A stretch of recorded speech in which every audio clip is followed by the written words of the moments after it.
ಇವತ್ತು ನಮ್ಮೆಲ್ಲ ಹಿರಿಯರು ಪ್ರಾಸ್ತಾವಿಕರಿಂದ ಹಿಡಿದು ಈ ಪೂಜ್ಯರವರೆಗೂ ಇವತ್ತು ಅನೇಕ ವಿಚಾರಗಳನ್ನು ಇವತ್ತು ಈ ಭಾರತ ದೇಶ, ನಾವೆಲ್ಲ ಭಾರತೀಯರು ಹೆಮ್ಮೆಯಿಂದ ಹೇಳ್ಕೋತೀವಿ. ಭಾರತ ದೇಶ ಪ್ರಾರಂಭದಿಂದ ಹಿಡಿದು ಇವತ್ತು 21ನೇ ಶತಮಾನದಲ್ಲಿ ಯಾವ ರೀತಿ ಈ ದೇಶವನ್ನ ಕಟ್ಟಲಾಯಿತು, ಯಾವ ಈ ದೇಶವನ್ನ ಯಾವ ತತ್ವದ ಮೇಲೆ ಈ ದೇಶ ಇವತ್ತು ನಿಂತಿದೆ ಅನ್ನೋದ್ರ ಬಗ್ಗೆ ಸವಿಸ್ತಾರವಾಗಿ ಚರ್ಚೆ ಆಗಿದೆ. ಬಹಳಷ್ಟು ವಿಚಾರಗಳನ್ನು ಹಂಚಿಕೊಂಡಿದ್ದಾರೆ. ದಯವೇ ಧರ್ಮದ ಮೂಲವಯ್ಯ, ದಯವೇ ಧರ್ಮದ ಮೂಲವಯ್ಯ. ದಯಬೇಕು ಸಕಲ ಪ್ರಾಣಿ ಪಕ್ಷಿಗಳಿಗೆ, ದಯಬೇಕು ಸಕಲ ಪ್ರಾಣಿ ಪಕ್ಷಿಗಳಿಗೆ, ದಯವೇ ಧರ್ಮದ ಮೂಲವಯ್ಯ. ಅದಕ್ಕೆ ದಯ ಇಲ್ಲ ಧರ್ಮ ಯಾವುದು ಇದೆ. ಆದ್ರೆ ಕೆಲವಷ್ಟು ಧರ್ಮಗಳ ಬಗ್ಗೆ ನಮ್ಮ ಹಿರಿಯರು ಅನೇಕ ಜನ ಹೇಳಿದ್ರು. ಈ ದೇಶದಾಗ ಒಂದ ಧರ್ಮ ಹೊರತೈತಿ, ಅದಕ್ಕೆ ದಯೆನೂ ಇಲ್ಲ, ಧರ್ಮವೂ ಇಲ್ಲ. ಹಿಂದುತ್ವ ಧರ್ಮ ಅಲ್ಲ ಅಂತ ಇನ್ನ ದೇಶದ ಪ್ರಧಾನಿಗಳೇ ಹೇಳಿದ್ದಾರೆ. ಹಿಂದೂ ಧರ್ಮ ಅಲ್ಲ ಅಂತ ಅವರೇ ಒಪ್ಕೊಂಡ್ರು. ಮತ್ತೆ ಇವು ಧರ್ಮ ಅಂತ ಹೇಳ್ತಾರ, ಪ್ರತಿವಾದ ಮಾಡ್ತಾರೆ. ಅದು ಧರ್ಮ ಅನ್ನೋದು ನಮ್ಮನಿಗೂ ಕೂಡ ಗೊತ್ತೈತೆ.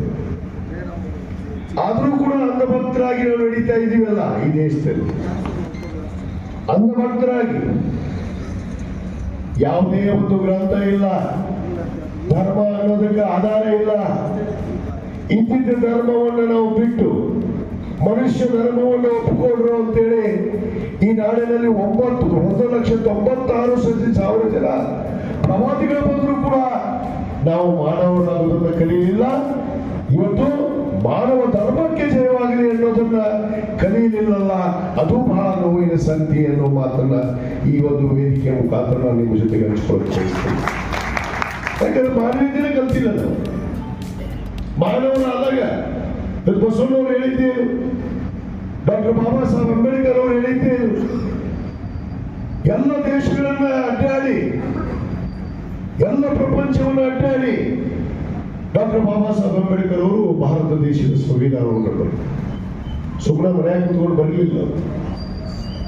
ಅವರು ಓದಿದಂತ ಆ ಡಿಗ್ರಿ, ಆ ಬ್ಯಾರಿಸ್ಟರ್ ಪದವಿಗಳು ಬಹುತೇಕ ಇನ್ನೂ ತರ ಯಾರಿಗೇನ ಓದಕ್ಕಾಗೈತೇನ್ರಿ? ಮಹೇಶಣ್ಣ ಯಾರು ಓದಿಲ್ಲ ಇವತ್ತು. ಅಷ್ಟೊಂದು ಪಂಡಿತರಾಗಿ ವಿದ್ಯೆಯನ್ನು ಪಡೆದು ಇವತ್ತು ಎಲ್ಲ ಪ್ರಪಂಚಗಳನ್ನು ಅಡ್ಡಾಡಿ, ವಿಶ್ವವನ್ನು ಅಡ್ಡಾಡಿ ಒಂದು ಪವಿತ್ರವಾದ ಗ್ರಂಥ, ಅದು ನಮ್ಮ ಭಾರತ ದೇಶದ ಸಂವಿಧಾನ. ಸಂವಿಧಾನವನ್ನು ಬರೀಬೇಕಾದ್ರೆ ಕೇವಲ ಅವತ್ತಿನ ಪರಿಸ್ಥಿತಿ ಅನುಗುಣವಾಗಿ ಅವರು ಬರೀಲಿಲ್ಲ, ಅವತ್ತಿನ ವಿಚಾರವನ್ನು ಇಟ್ಕೊಂಡು ಬರಲಿಲ್ಲ. ಪಾಸ್ಟ್ ಇದೆ, ಪ್ರೆಸೆಂಟ್ ಇದೆ, ಫ್ಯೂಚರ್ ಕೂಡ ಕೊಟ್ಟು ಹೋಗಿದ್ದಾರೆ ಅನ್ನೋದನ್ನ ನಾನು ಈ ಒಂದು ವೇದಿಕೆ ಮುಖಾಂತರ ಹೇಳಕ್ಕೆ ಇಚ್ಛೆ. ಅದರಲ್ಲಿ ನೋಡ್ರಿ, ಇತಿಹಾಸವೂ ಇದೆ, ಇತಿಹಾಸವಿಲ್ಲಾರ್ದೆ ಏನೂ ಇಲ್ಲ ನಮ್ಮ ದೇಶ. ಇತಿಹಾಸ ಇದೆ, ಅವತ್ತಿನ ಪರಿಸ್ಥಿತಿ ಇತ್ತು, ಮುಂದಿನ ಪರಿಸ್ಥಿತಿಗೆ ಅನುಗುಣವಾಗಿ ಇವತ್ತು ಪವಿತ್ರವಾದ ಗ್ರಂಥವನ್ನು ನಮಗೆ ಕೊಟ್ಟು ಹೋಗಿದ್ದಾರೆ. ಇವತ್ತು 1,96,000 ಜನ ಪ್ರವಾದಿಗಳು ಬಂದರು. ಅದರಲ್ಲಿ ನಮ್ಮ ಹಜರತ್ ಮೊಹಮ್ಮದ್ ಪೈಗಂಬರ್ ಇರ್ಬೋದು, ಜೀಸಸ್ ಕ್ರೈಸ್ಟ್ ಇರ್ಬೋದು, ಬಸವಣ್ಣವರು ಕೂಡ ಒಬ್ಬರು ಪ್ರವಾದಿಗಳು, ಡಾಕ್ಟರ್ ಬಾಬಾ ಸಾಹೇಬ್ ಅಂಬೇಡ್ಕರ್ ಅವರು ಒಂದು ಪ್ರವಾದಿಗಳು. ಈ ರೀತಿ ಎಲ್ಲ ಪ್ರವಾದಿಗಳು ಇವತ್ತು ನಮಗೆ ಕಲಿಸಿದ್ದೇನು, ನುಡಿದಿದ್ದೇನು, ನಡೆದಿದ್ದೇನು ಅನ್ನೋದನ್ನ ಅರ್ಥ ಮಾಡ್ಕೋಬೇಕಾಗಿದೆ. ಯಾಕಂದ್ರೆ ಎಲ್ಲಿ ತರ ಈ ಅಂಧಭಕ್ತಿ, ಅಂಧಭಕ್ತ, ಈ ಹಿಂದುತ್ವ, ಈ ಬಂಧುತ್ವ ಅಂತೇಳಿ, ಈ ಬಂಧುತ್ವ ನಮಗೆ ಬೇಡ. ಬಸವಣ್ಣನ ಬಂಧುತ್ವ ನಮಗೆ ಬೇಕಾಗಿದೆ, ಡಾಕ್ಟರ್ ಬಾಬಾ ಸಾಹೇಬ್ ಅಂಬೇಡ್ಕರ್ ಅವರ ಬಂಧುತ್ವ ನಮಗೆ ಬೇಕಾಗಿದೆ. ಇವರು ಹಿಂದುತ್ವ ನಮಗೆ ಬೇಡ, ಇವರು ಹಿಂದೂ ಬಂಧುತ್ವನೂ ಬೇಡ. ನಮಗೆ ಬೇಕಾಗಿದ್ದು ಇದು ಈ ದೇಶದಲ್ಲಿ. ಇವತ್ತೇನು ವರ್ಗ ರಹಿತ ಸಮಾಜವನ್ನು ಕಟ್ಟಿ, ವರ್ಣ ರಹಿತ ಸಮಾಜವನ್ನು ನಿರ್ಮಾಣ ಮಾಡಿ, ಎಲ್ಲರಿಗ ಅಂಗದ ಮೇಲೆ ಲಿಂಗವನ್ನು ಕೊಟ್ಟು ನಮಗೆಲ್ಲ ಒಂದು ಆತ್ಮಲಿಂಗವನ್ನು ಕೊಟ್ಟು, ನಮ್ಮಲ್ಲಿ ಇಷ್ಟಲಿಂಗ ಆತ್ಮಲಿಂಗ. ದೇವರು ನಿಮ್ಮ ದೇವೇ ದೇವುಗಳ ಅಂತ ಹೇಳಿದ್ರು. ಯಾಕೆ ಹೇಳಿದ್ರು? ಅದಕ್ಕೆ ಅಣ್ಣ ಬಸವಣ್ಣವರು ಒಂದು ಮಾತು ಹೇಳ್ತಾರೆ, ಎನಗಿಂತ ಕಿರಿಯರಿಲ್ಲ, ಶಿವಭಕ್ತನಿಗಿಂತ ಹಿರಿಯರಿಲ್ಲ ಅಂತ. ಯಾಕೆ ಅವರು ಕಿರಿಯ ಅಂತ ಹೇಳಿದ್ರು ಅಂತ ಇಷ್ಟೊತ್ತು ಹೇಳಿದ್ರು. ಅವರು ಮೊದಲು ಬಿಡ್ಬೇಕು, ಮೊದಲು ಮೈಯ ಅಂತ ಇರುತ್ತಲ್ಲ, ಅದು ನಮ್ಮ ಕಡೆ ಹೇಳ್ತಾರೆ ಮೈಯಾನ ಎಂಟು ಬಿಡ್ಬೇಕಂತ. ಎಂಟು ನಾವು ಬಿಟ್ಟಿದ್ದೀನಿ ಅದನ್ನ, ಮೈಯಾನ ಎಂಟು ಬಿಡ್ಬೇಕಂತ ಮೊದಲೇ. ಅದೇ ನೀವು ಯಾವಾಗ ನೀವು ಸಣ್ಣವರು ಅಂತ ಭಾವಿಸ್ತೀರಿ, ಅವಾಗ ನೀವು ದೊಡ್ಡವರಾಗಕ್ಕೆ ಸಾಧ್ಯ. ಆದ್ರೆ ನೀನು ದೊಡ್ಡವ ಅಂತ ಹೋದ್ರೆ ನೀ ಎಂದೆಂದು ದೊಡ್ಡವ ಆಗೋದಿಲ್ಲ ಅನ್ನೋದು ನಾವು ಹೇಳಿದ್ವಿ. ಆದ್ರೆ ಇನ್ನೂ ತರ ನಾವು ಅರ್ಥ ಮಾಡ್ಕೊಂಡಿಲ್ಲ, ಇನ್ನೂ ತರ ಮಾನವರಾಗಿ ನಡೆಯೋದಕ್ಕೆ ಕಲ್ತಿಲ್ಲ. ಅದಕ್ಕೆ ಹೇಳ್ತಾರ ಹಿರಿಯರು, ಎಲ್ಲ ಕಲ್ತ್ರಿ ನೀವು ಮನುಷ್ಯರು, ಎಲ್ಲ ಕಲ್ತ್ರಿ.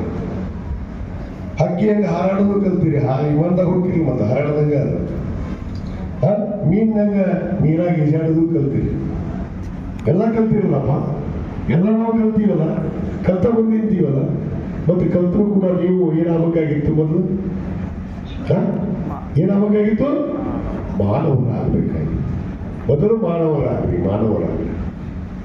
ಅದಕ್ಕೆ ಬಂಧುಗಳೇ, ಇವತ್ತೇನು ಬಸವ ಭೀಮ ಸಂಗಮ, ಕೂಡಲ ಸಂಗಮ ನೋಡ್ರಿ, ಬಸವ ಭೀಮ ಸಂಗಮ ಅದು ಕೂಡಲ ಸಂಗಮದಲ್ಲಿ ಇವತ್ತು ಪ್ರಾರಂಭ ಆಗಿದೆ ಅಂದ್ರೆ ಇಡೀ ರಾಷ್ಟ್ರವನ್ನು ನಾವು ಮುಟ್ಟೆ ಬಿಡ್ತೀವಿ ಅನ್ನೋದು ಗ್ಯಾರಂಟಿಯನ್ನು ಕೊಡ್ತೀವಿ.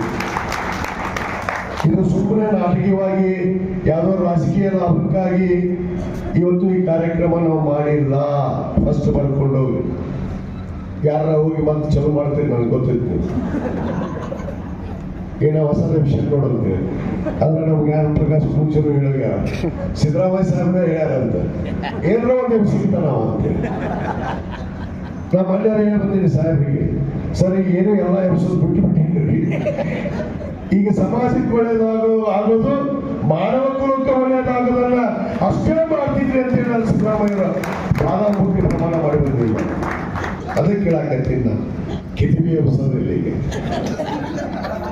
ಕಿತಿಬಿ ಎಬ್ಸೋದ್ರೆ ಅದರಲ್ಲ, ಕಿತಿಬಿ ಎಬ್ಸೋದ್ರೆ ಈ ದೇಶದಾಗ ಯಾವ ಒಂದು ಧರ್ಮದ ಒಂದು ನಿಟ್ಟಿನಲ್ಲಿ ಜಾತಿಯ ಮಧ್ಯೆ ಬೆಂಕಿ ಹಚ್ಚಿ, ಧರ್ಮದ ಬಗ್ಗೆ ಬೆಂಕಿ ಹಚ್ಚಿ ನಮ್ಮನ್ನ ಮಾನವರಾಗಿ ಕಾಣಲಾರ್ದಂಗೆ ಇವತ್ತೇನು ಮಾಡ್ತಿರುವಂತ ಒಂದು ಬದ್ಧ ಹಿತಾಸಕ್ತಿಗಳು ಇವತ್ತೇನು ಈ ರಾಷ್ಟ್ರದಲ್ಲಿ ರಾಷ್ಟ್ರೀಯ ಸ್ವಯಂ ಸೇವಕ ಸಂಘ ಇರ್ಬೋದು, ಇವತ್ತು ಮನುವಾದಿಗಳಿರ್ಬೋದು, ಅವರಿಗೆ ನಾವು ಒಂದು ಗತಿ ಕಾಣಿಸೋದಕ್ಕೆ ಈ ಬಸವ ಭೀಮ ಸಂಗಮ ಪ್ರಾರಂಭ ಆಗಿದೆ ಅನ್ನೋ ಮಾತನ್ನು ಈ ವೇದಿಕೆ ಮುಖಾಂತರ ಇಚ್ಛೆ ಪಡ್ತೀನಿ ಬಂಧುಗಳೇ. ಇದು ಸುಮ್ಮನೆ ಪ್ರಾರಂಭ ಮಾಡಿಲ್ಲ ನಾವು. ಪರಶುರಾಮ ಮಹಾರಾಜನವರು ಅಷ್ಟು ಸಲ ತಿಳ್ಕೊಬೇಡ್ರಿ ನೀವು. ಅಲ್ಲಿ ಜ್ಞಾನ ಪ್ರಕಾಶ್ ಪೂಜ್ಯರು ಬಂದಾರ. ಯಾವುದೇ ಒಂದು ದೊಡ್ಡ ಕಾರ್ಯಕ್ರಮ ಇದ್ರೂ ಕೂಡ ನಾನು ಹಲವಾರು ಬಾರಿಗೆ ಅವ್ರಿಗೆ ಬರಮಾಡ್ಕೊಂಡಿನಿ. 2-3 ಬಾರಿ ಇರ್ಬೇಕು. ಸುರೇಶ 3 ಸಾರಿ ನಮ್ಮ ಕಾರ್ಯಕ್ರಮಕ್ಕೆ ಯಾಕೆ ಬರ್ತಾರೆ ಗುರುಗಳು? ನಾ ಹೇಳಿದೆ, ಅದಕ್ಕೆ ನಾನು ಮೊನ್ನೆ ಅದಕ್ಕೆ ನಮ್ಮ ಪರಶುರಾಮ ಮಹಾರಾಜನವ್ರು ನೆನಪು ಮಾಡಿದ್ರು ಚೆನ್ನಮ್ಮ ಜಯಂತಿಯಾಗ. ಇಲ್ಲಪ್ಪ ಸಾಕಾಗೈತಿ, ಗುರುಗಳು ಹೇಗೆ ಬೇಕು ಈಗ ನೋಡಪ್ಪ, ನಡೆ ಶುದ್ಧ, ನುಡಿ ಶುದ್ಧ, ಆಚಾರ ವಿಚಾರ ಶುದ್ಧ ಇದ್ದಾಗ ಯಾವನಿಗೇನು ಅಂಜಿಕೆ ನಡೆಯೋದು, ಏನು ಅಳಕಿಗೆ ನಡೆಯುವಂಥದ್ದು ಅವಶ್ಯಕತೆ ನನಗೆ ಜನರಾಗಿಲ್ಲ ಅನ್ನೋ ಮಾತನ್ನು ನಾನು ಬಹಳ ಸ್ಪಷ್ಟವಾಗಿ ಹೇಳಿದೆ. ನನಗೆ ಅಂಜುವಂತ ಅವಶ್ಯಕತೆ ಇಲ್ಲ, ಅಳಕುವಂತ ಅವಶ್ಯಕತೆ ಇಲ್ಲ. ಭಾಳ ಅಂದ್ರೆ ಏನ್ ಮಾಡ್ತಾರೆ ಹೇಳಿದಿಲ್ಲ ನಮ್ಮ ಜ್ಞಾನ ಪ್ರಕಾಶ್ ಪೂಜ್ಯರು, ಭಾಳ ಅಂದ್ರೆ ಪಿಸ್ತೂಲ್ ತಗೊಂಡು ನಮ್ಮ ಕಲಬುರಗಿಯವರಂಗ ಇಲ್ಲ ಗೌರಿ ಲಂಕೇಶ್ ಹಂಗ ನಮಗೂ ಒಂದು ಕೊಂಡು ಹಾರಿಸಿದ್ರು ಪರವಾಗಿಲ್ಲ, ನಾವು ಬಿಡೋದಿಲ್ಲ. ಈ ರಾಷ್ಟ್ರದಲ್ಲಿ ಬಸವ ಭೀಮ ಸಂಗಮವನ್ನ ನಾವು ಈ ಸಂಘಟನೆಯನ್ನು ನಾವು ಮುಂದೆ ಒಯ್ತೀವಿ ಅನ್ನೋ ಮಾತನ್ನು ಕೂಡ ಬಹಳ ಗಟ್ಟಿಯಾಗಿ ಹೇಳ್ತೀವಿ. ಏನದ ಕೊನೆಗೆ ಹೊಡೆಯೋದು ಜೀವ ಮತ್ತೊಂದಿದೆ ಏನು ಮಾಡ್ತಾರಂದ್ರೆ ಸಿದ್ಲಿಂಗಪ್ಪನವ್ರ ಇಲ್ಲೆಲ್ಲ ಕೊಡಿಸರ ಇಲ್ಲ, ಅದನ್ನ ಲಾಸ್ಟಿಗೆ ಮಾಡೋದು ಮುಗಿಸೋದು. ಅದು ಬಿಟ್ಟರೆ ಏನು ಮಾಡೋಕ್ಕಾಗಲ್ಲ ಈ ಜಗತ್ತಿನ ಯಾರಿಗೂ. ಇವ್ರ ಮತ್ತೆ ಎದಕ್ಕೆ ಕೊಡೋದು? ಕಲಬುರಗಿ ಅವ್ರನ್ನು ಗೌರಿ ಲಂಕೇಶ್ ಅವ್ರನ್ನ ಎದಕ್ಕೆ ಕೊಡೋದು? ಇದನ್ನೇ ಹೇಳಿದ್ದಕ್ಕಲ್ಲಪ್ಪ ನಾವು ಅಂತ ಹೇಳಕ್ಕೆ ಹೊಂಟೀವಿ. 12ನೇ ಶತಮಾನದ ಬಸವಣ್ಣವರು ಹೇಳ್ಯಾರ, 20ನೇ ಶತಮಾನದಾಗ ಡಾಕ್ಟರ್ ಬಾಬಾ ಸಾಹೇಬ್ ಅಂಬೇಡ್ಕರ್ ಅವರು ಹೇಳಿದ ಸಮಾನತೆಯನ್ನು ಕೊಟ್ಟು ಹೋಗಿದ್ದಾರೆ. ಅಧಿಕೃತ ಗ್ರಂಥವನ್ನು ಬರೆದು ಇವತ್ತು ಎಲ್ಲರೂ ನಾವು ರಾಜಕಾರಣಿಗಳಿರ್ಬೋದು, ಇವತ್ತು ಅಧಿಕಾರಿ ವರ್ಗ ಇರ್ಬೋದು, ನ್ಯಾಯಾಂಗ ಇರ್ಬೋದು, ನಾವೆಲ್ಲರೂ ಯಾರ ಮೇಲೆ ಪ್ರಮಾಣ ಮಾಡ್ತೀವಪ್ಪ? ಪವಿತ್ರವಾದ ಗ್ರಂಥ, ಅದು ನಮ್ಮ ಸಂವಿಧಾನದ ಮೇಲೆ ಪ್ರಮಾಣ ಮಾಡಿ ನಡೆಯುವಂತ ಮಾನವರಾಗಿ ಕೂಡ ನಾವು ಮತ್ತೆ ತಪ್ಪು ಸಂದೇಶವನ್ನು ಕೊಡ್ತೀಯಲ್ಲಪ್ಪ ಸಮಾಜಕ್ಕೆ. ಇದನ್ನ ಮೆಚ್ಚನ ಪರಮಾತ್ಮನು, ಮೆಚ್ಚನಪ್ಪ ಪರಮಾತ್ಮನವನು. ಅದ ಹೇಳಿದ್ರೆ ನಮ್ಮ ಗುರುಗಳ ಕಡೆಕ ಆ PhD ಮುಗಿಸ್ತವ್ ಗತಿ ಏನಾದ್ರು ಹೊರಗೆ ಬಂದದ ಮೆಚ್ಚನ ಪರಮಾತ್ಮನವನು. ಬುದ್ಧಿಗಳು ಹೇಳಿದ ಹೆಂಗಾಗ್ತದೆ. ಅದಕ್ಕೆ ಬಂಧುಗಳೇ, ನಮ್ಮ ಬಹಳ ಆಳವಾಗಿ ಈ ಭಾರತ ದೇಶದಲ್ಲಿ ನಾವು ವಿಷ ಬಿಟ್ಟು ಹೋಗ್ಬಿಟ್ರ. ಅದಕ್ಕೆ ನಾವು ಈಗ ಒಂದು ಹೊಸ ಬೀಜ ತರ್ತೀವಿ. ಆ ವಿಷ ಬೀಜವನ್ನ ನಾಶ ಮಾಡಬೇಕಂದ್ರೆ ಇದು ಬಸವ ಭೀಮ ಸಂಗಮ ಬೀಜ ಇವತ್ತು ಈ ಕೊರೋನಾ ಸಂಗಮದಿಂದ ಇವತ್ತು ಬಳಕೆಯಾಗಿ ಹೊಡೆದು ಪ್ರಾರಂಭ ಆಗಿದೆ. ಇದು ಹೆಮ್ಮರ ಆಗೇ ಆಗತ್ತೆ ಭಾರತ ದೇಶದವರು. ಇದನ್ನು ಮಾಡ ಎಲ್ಲ ಜಾತಿ ಜನಾಂಗದವರು, ಎಲ್ಲ ಧರ್ಮದವರು ಹೋದ್ರಿ ನಾವು ಎಲ್ಲರೂ ಕೂಡಿ ಮಾಡೋಣ. ನಾವು ಭೇದ ಭಾವ ಎದಕ್ಕೆ ಮಾಡ್ತೀವಿ ಹೇಳ್ತಾರೆ. ಅದಕ್ಕೆ 100 ಮಂದಿ ಎಲ್ಲ ರೀತಿ ಒಳಗೆ ಹೇಳಿದ್ರು, ಎಲ್ಲರೂ ಒಂದೊಂದು ರೀತಿ ಒಳಗೆ ಹೇಳ್ಯಾರ. ಆದ್ರೂ ಅವ್ರ ಮಾತು ಕೇಳಿಲ್ಲ. ಇನ್ನು ಮುಂದೆ ಹಂಗೆ ಮಾಡೋದು ಬೇಡ, ಕೇಳೋದಿಲ್ಲೇ ಮತ್ತೆ ಹೋಗಿ ಅರ್ಧ ಮಾಡ್ತಾರೆ. ಹೇಳಿದ್ರಲ್ಲ ನಮ್ಮ ಜ್ಞಾನಪ್ರಕಾಶ್ ಪೂಜಾರು, ಒಂದಿಷ್ಟು ಮಂದಿ ಸ್ವಾಮಿಗಳು ಅದಾರ ಈಗ ಹಾಗೆ. ಇಲ್ಲಿ ಬಂದು ಬಸವಣ್ಣನಿಗೆ ಜೈ, ಇಲ್ಲಿ ಬಂದು ಬಸವಣ್ಣನಿಗೆ ಜೈ, ಇಲ್ಲಿ ಅಂಬೇಡ್ಕರ್ಗೂ ಜೈ, ಮಾತು ಹೋಗೋಣ ಸಾವರ್ಕರ್ ಜೈ ಅಂತಾರೆ. ಏನ್ ಮಾಡ್ತೀವಿ, ಗೋಡ್ಸೆಗೆ ಜೈ ಅಂತಾರ. ಇಬ್ಬರು ತೋಡಿ ಮಾಡೋದಪ್ಪ ಈ ಸ್ವಾಮಿಗಳನ್ನ. ಅದಕ್ಕೆ ಇನ್ನೊಬ್ರು ಸ್ವಾಮಿಗಳು ಇದ್ರು, ಯಾರೋ ಕಡೆ ಜೈ ಅಂದಿದ್ದಕ್ಕ ಇವ್ರಿಗೆ ಜೈ ಅಂತ ಕಳಿಸಿ ಬಿಟ್ಟಿವಿ ನಾವು. ಏನ್ ಬೇಡ ಅಂತೇಳಿ ಜೈ ಅಂದ್ರೆ ಕಳಿಸಿ. ಮಣ್ಣಮ್ಮ ಓದಂತಿದ್ದಲ್ಲೊಂದು ಗೋಡೆಮ್ಮಿ ಬುದ್ಧಿ, ಗೋಡೆಮ್ಮಿ ಅಂತ ಹೆಸರು ಇಟ್ಬಿಟ್ಟಿದೆ. ಅದು ಇನ್ನೂ ಇಲ್ಲ ಈಗಿನೂ ಇಲ್ಲ ಅಂತ ಎರಡೂ ಮಾಡೋದು ಗೋಡೆಮ್ಮಿ ಅಂತಾರ ನಮ್ಮ ಕಡೆ. ಆ ಗೋಡೆಮ್ಮಿ ಬಸವಣ್ಣ ಹಿಂದುತ್ವದಾಗ ಹುಟ್ಟಿದ್ದಂತ ಅವ್ರು ಹಿಂದೂನ ಪಾಲನೆ ಮಾಡುವಂತ ಪೂಜೆ ಪುರಸ್ಕಾರ ಮಾಡಂತ ಹೇಳುವ ಅದು ಗೋಡೆಮ್ಮಿ. ಮರಿ ಎಮ್ಮಿ ಬಿಟ್ಟಿದ್ದ, ಮರಿ ಎಮ್ಮಿ ತೆಗೆಸಿದವ. ಇದೀಗ ಪವಿತ್ರವಾದ ಅನ್ನ ಬಸವಣ್ಣನವರ ಐಕ್ಯ ಭೂಮಿ, ಕರ್ಮಭೂಮಿ ಅಂತ ನಾವು ಹೇಳ್ತೀವಿ. ಇಲ್ಲಿ ಸುಮಾರು 771 ಏನು ಬಸವಾದಿ ಶರಣರು ನಡೆದಾಡುವಂತ ಪವಿತ್ರವಾದ ಈ ಭೂಮಿ. ಇಲ್ಲಿ ಒಂದು ತತ್ವವನ್ನು ತಪ್ಪುತ್ತಿರೋದ ನಾವು ಎಲ್ಲಿ ಹುಟ್ಟಿವಿ, ಯಾವ ತತ್ವವನ್ನು ಒಪ್ಪಿಕೊಂಡು ಆ ಗುರುಗಳ ಸ್ಥಾನವನ್ನು ತೆಗೆದುಕೊಂಡ್ರಿ ಅನ್ನೋದೇ ಮಾಡ್ಬಿಟ್ಟು ಇವ್ರ ತತ್ವನೇ ಕೇಳ್ಬೇಕಂತ, ಇವ್ರು ಹೇಳಿದ್ರೆ ಕೇಳ್ಬೇಕಂತ. ಅದಕ್ಕೆ ನಾನು ಕೇಳಿದೆ, ಪೂಜಾರ ತಪ್ಪು ತಿಳ್ಕೊಬಾಡ್ರಿ, ಏನ್ ಆಕಾಶದಿಂದ ಏನ್ರ ಡೈರೆಕ್ಟ್ ಉಗ್ರ್ಯಾರ ನೀವು ಅಂತ. ಉಗ್ರ್ಯಾರ ಯಾರ ಉಗ್ರನ್ರಿ ಭಗವಾನ್ ಸಾಹೇಬ್ ಇಲ್ಲಲ್ಲ, ಇಲ್ಲೇ ಹುಟ್ಟಿವಲ್ಲ ನಾವು, ತಾಯಿ ಹೊಟ್ಟೆಯಾಗ ಇಲ್ಲೇ ಬೆಳೆದಿವಲ್ಲಪ್ಪ, ಮನುಷ್ಯನಾಗಿ ಹುಟ್ಟಿವಲ್ಲ.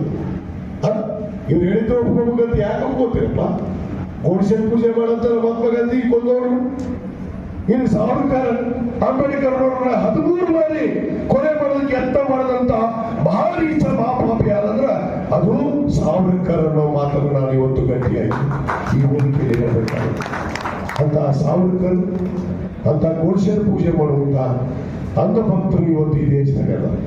ಈ ದೇಶವನ್ನ ಈಗ ಬಿಟ್ರ ಈ ದೇಶವನ್ನು ಎಲ್ಲೋ ಹೋಗಿದ ಮತ್ತೆ ಕೊಡುವಾಗಿರಿ ಬರೋದು ಗ್ಯಾರಂಟಿನ. ಸಂವಿಧಾನ ಬದಲಿ ಮಾಡುತ್ತೀವಂತ, ಎಲ್ಲ ತತ್ವವನ್ನ ಬದಲಾವಣೆ ಮಾಡ್ತೀವಿ ಅಂತ ಅದ ಹೇಳಿದ್ರೆ ನಮ್ಮ ನಾರಾಯಣ ಜಾಡಗೌಡರು. 1 ನೇಷನ್ ಏನ್ರಿ ಜಾಡಗೌಡ ಸಾಹೇಬ್, 1 ನೇಷನ್ 1 ಕಲ್ಚರ್ 1 ಎಲೆಕ್ಷನ್. ಕಲ್ಚರ್ ಯಾವ್ದ್ರಿ? ಕಲ್ಚರ್ ಯಾವ್ದು ಹೇಳಿದ್ರಿ? ಭಾರತೀಯ ಕಲ್ಚರ್.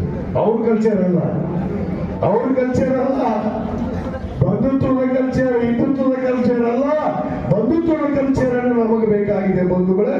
ಅದನ್ನು ನಾವು ಮಾಡೋದಕ್ಕೆ ಇವತ್ತು ನಮ್ಮ ಪರಶುರಾಮ ಮಹಾರಾಜನವರು, ನಮ್ಮ ಜ್ಞಾನಪ್ರಕಾಶ್ ಪೂಜ್ಯರನ್ನ, ನಮ್ಮ ಅಣ್ಣ ಭಾರತೀಯ ಅಪ್ಪನ ಏನು ಪೀಠದ ಪೂಜ್ಯರನ್ನ, ಮತ್ತು ವಿಶೇಷವಾಗಿ ನಮ್ಮ ಹಿರಿಯರು ಬಹುತೇಕ ಕ್ಷಮಿಸ್ಬೇಕು ಸರ್, ನಾನು ಕೂಡ ಸ್ವಾರಿ ಕೇಳ್ತಿದ್ದವು, ತಮಗೆ ನಾವು ಆಮಂತ್ರಣ ಕೊಟ್ಟಿದ್ದಿಲ್ಲ.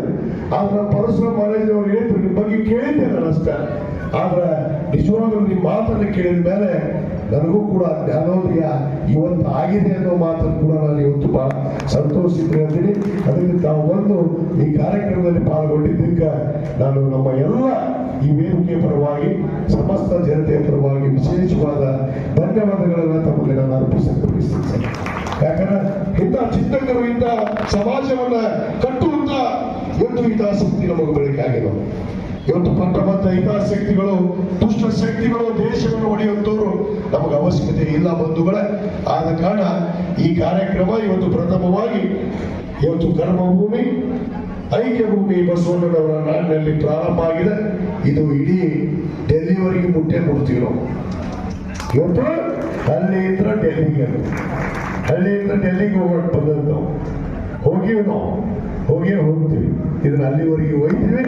ಈ ಸಂಘಟನೆ ಇನ್ನು ಪ್ರಥಮವಾಗಿ ನಮ್ಮ ಜಿಲ್ಲೆಯಲ್ಲಿ ಪರಶುರಾಮ ಅವರು ಹೇಳಿದ ಹಾಗೆ ನಮ್ಮ ಜಿಲ್ಲೆಯಲ್ಲಿ ಎಲ್ಲ ತಾಲೂಕಕ್ಕೂ ಈ ಒಂದು ಬಸವ ಭೀಮ ಸಂಗಮ ಮನವನ್ನ ತರಿಸುವಂತ ಕೆಲಸ, ಮಾನವೀಯತೆಯ ಮೌಲ್ಯಗಳನ್ನ ಇವತ್ತು ಎತ್ತಿ ಹಿಡಿದು ನಾವೆಲ್ಲರೂ ಮಾನವರು ಅನ್ನೋದನ್ನ ತೋರಿಸಿಕೊಳ್ಳೋದಕ್ಕೆ ನಾವು ಮುಂದೆ ಆಗ್ತೀವಿ ಅನ್ನೋ ಮಾತನ್ನು ಕೂಡ ಇವತ್ತು ಹೇಳ್ತಾ, ಮತ್ತು ವಿಶೇಷವಾಗಿ ಇಲ್ಲಿ ಬಹಳಷ್ಟು ಜನ ಮನಸ್ಸುಗಳು ಬಂದಿದ್ದೀರಿ. ನಿಮ್ಮ ಮನಸ್ಸನ್ನು ಗಟ್ಟಿಗೊಳಿಸಿಕೊಳ್ಳಿ. ಏನೇ ಇರಲಿ, ನಿಮ್ದು ಏನೇ ವಿಚಾರದಿರ್ಬೋದು, ನಿಮ್ಮ ಮನೆಯಲ್ಲಿ ಒಂದು ಪರಂಪರೆ ಇರ್ಬೋದು, ಇದೆ. ಎಲ್ಲರ ಮನೆಯಲ್ಲಿ ಒಂದು ಪರಂಪರೆ ಇದೆ. ನಮ್ಮ ಮನೆಯಾಗ ಒಂದೇ, ನಿಮ್ಮ ಮನೆಯಾಗ ಒಂದೇ, ಎಲ್ಲರ ಮನೆಯಲ್ಲಿ ಇದ್ದೇ ಇದೆ. ಹೇಳ್ತಾರಲ್ಲ, ಎಲ್ಲರ ಮನೆ ತೋರಿಸಿ ಊಟ, ಅದಕ್ಕೆ ತೂತು ಅದಾವ, ಅದಕ್ಕೆ ತೂತದಾವ ಅಂತೇಳಿ ಆ ತೂತು ಮುಚ್ಚುವಂತ ಕೆಲಸ ಬಿಡಬಾರ್ರಿ.